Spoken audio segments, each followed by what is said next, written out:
It was a crisp morning in early spring, the kind where the dew still clings to the grass and the first birdsong is just beginning to echo through the valleys. Eleanor stood on the platform of London King's Cross, her coat tightly wrapped around her as she watched the sleek, gleaming train that had become the talk of the country arrive with an almost imperceptible hum. The train, named the Aurora Express, was unlike any other.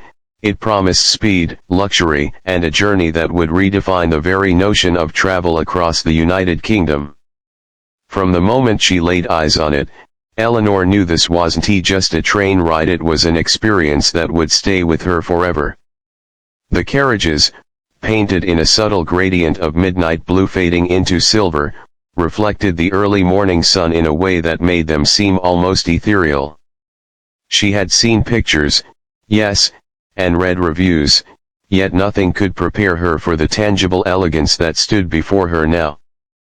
Passengers in fine attire moved gracefully along the platform, some snapping pictures, others simply admiring the engineering marvel. Eleanor felt a thrill surge through her, a mixture of excitement and a deep, inexplicable sense of being part of something monumental. As she stepped onto the train, the door closed behind her with a soft hiss, sealing her in a world that was almost surreal in its perfection. The interior was a masterpiece, polished walnut panels, brushed steel accents, and seats that looked as if they had been sculpted for maximum comfort. Ambient lighting bathed the carriages in a gentle glow, changing in tone as the train slowly began to move. Eleanor's eyes wandered to the panoramic windows stretching from floor to ceiling.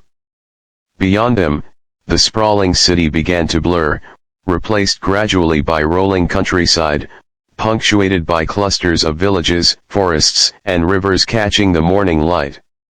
She settled into her seat, reclining slightly, and a subtle chime indicated that the service had begun. A steward approached, offering a choice of beverages.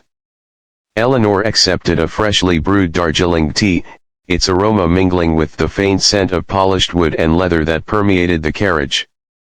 The train glided forward with an astonishing smoothness, so quiet that she could hear the faint murmur of conversations, the subtle rustling of newspapers, and the occasional click of a camera shutter. The Aurora Express was not merely about transportation, it was about the journey itself. Every detail had been meticulously considered.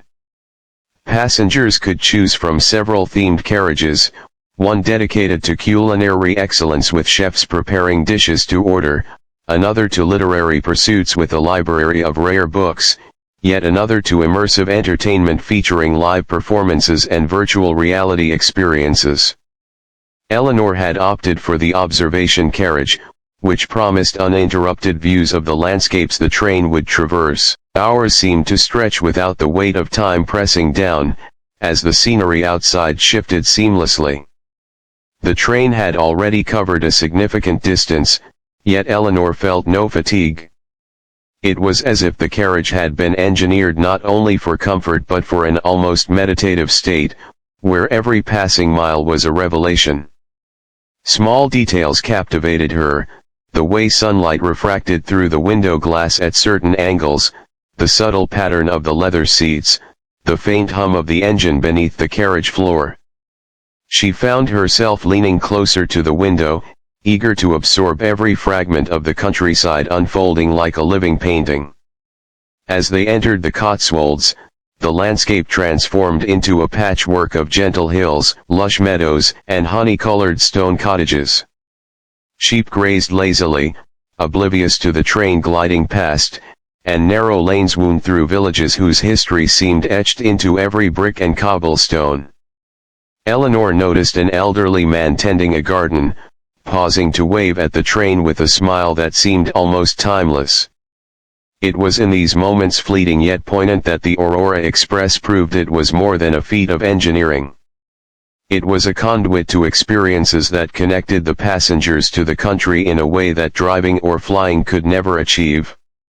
Lunch was served in a carriage where tables were laid with crisp linen, fine china, and silver cutlery that gleamed under the soft lighting. Eleanor marveled at the menu, which featured locally sourced ingredients from the regions the train was passing through.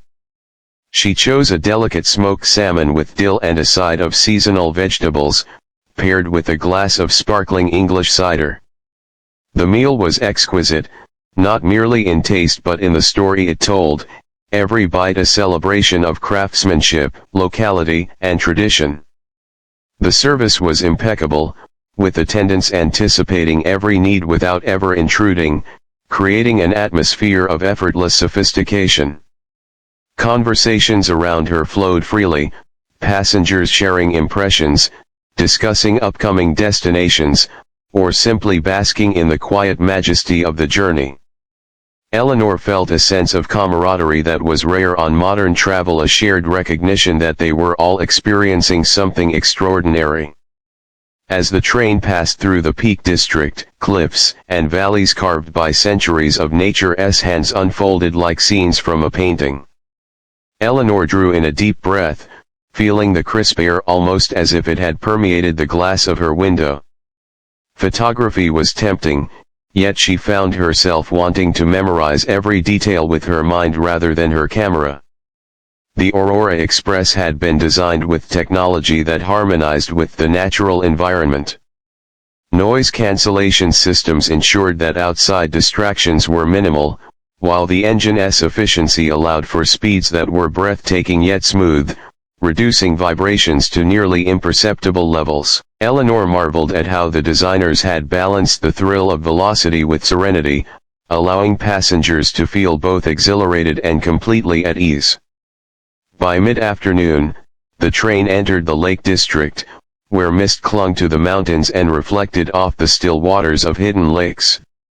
The light was softer here, diffused by clouds that gave the landscape a dreamlike quality. Eleanor felt a deep sense of peace, an almost spiritual connection to the land. A poet or painter could not have asked for a more inspiring scene, and she understood why this region had long attracted creatives seeking solitude and reflection. The train itself became a sanctuary, a moving vantage point from which the world revealed its quiet splendor. Evening approached, and with it, the carriage shifted its lighting to warmer tones. Eleanor moved to the observation deck at the rear, where the panorama stretched uninterrupted. The sky began to blush with shades of pink, purple, and gold, mirrored in the waters below. Passengers leaned against the railing, some lost in conversation, others silently absorbing the spectacle. Eleanor felt a profound gratitude for the privilege of witnessing such beauty while in motion, a reminder that travel, at its best, is about more than reaching a destination. Dinner in the main carriage was an event in itself. The chef had prepared a tasting menu inspired by the regions they had passed through, each dish paired with carefully selected wines. Eleanor's senses were overwhelmed in the best possible way, each flavor a story, each presentation a work of art. She noticed other passengers closing their eyes in appreciation, savoring the culinary journey as much as the landscapes outside. It was a communal experience of refinement and wonder, the train itself a moving celebration of culture, history, and human ingenuity. As night fell, the Aurora Express entered a quiet stretch, illuminated only by the glow of distant towns and villages. Eleanor returned to her seat, a sense of melancholy mingling with satisfaction. The journey was approaching its end, yet she felt that what she had experienced was timeless, a memory she would carry always. The train moved with a grace that belied its speed, a reminder that luxury was not merely opulence but harmony, the perfect alignment of design, service, and environment. Sleep came easily as the train glided through the countryside, the gentle motion like a lullaby. Eleanor dreamed not of destinations, but of the journey itself, the landscapes, the people, the quiet moments of reflection, and the seamless orchestration of comfort and experience. By morning, she would awake to a new city, yet the memory of the Aurora Express, its elegance, its beauty, its ability to transform travel into art would remain indelible. In the end, it was more than a train. It was a testament to what travel could aspire to be, a perfect marriage of speed and serenity, luxury and accessibility, motion and stillness. For Eleanor and the other passengers, the Aurora Express was not merely transportation, it was a revelation, a living, moving canvas of experiences that redefined the very notion of a journey. The morning sunlight filtered through the panoramic windows of the Aurora Express, casting long, golden streaks across the plush seats and polished wood floors. Eleanor awoke feeling a sense of anticipation. Today promised new landscapes, new experiences, and a continuation of a journey that already felt timeless. The gentle hum of the train was a soothing reminder that, unlike ordinary travel, the Aurora Express was a cocoon of comfort and wonder moving steadily across the United Kingdom. She made her way to the observation carriage once again, coffee in hand, prepared to witness the countryside in the early hours. Rolling hills gave way to dense woodlands, and occasional glimpses of small rivers sparkled like threads of silver. A light mist hung over the landscape, softening edges and creating an almost painterly effect.